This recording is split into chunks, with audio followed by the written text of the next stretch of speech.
Assalamu alaikum warahmatullahi wabarakatuh. Okay, simply how to check and change the package.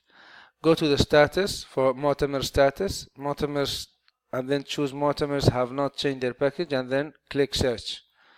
Okay, now we have two types of Mu'tamirs. The first type are the Mu'tamirs who already arrived, and some did not arrive.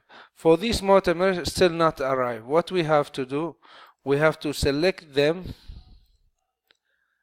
Okay, sorry, select these Mu'tamir and then choose the date they will arrive. Here it says 8 December, so we put 8 of December,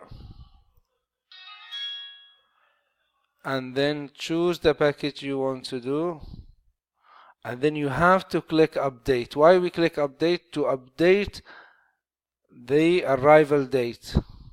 Update. See, now the arrival date has been updated and the departure date as well. Once this is done and this is in green, then you can click on change package and it will give you a successful notice.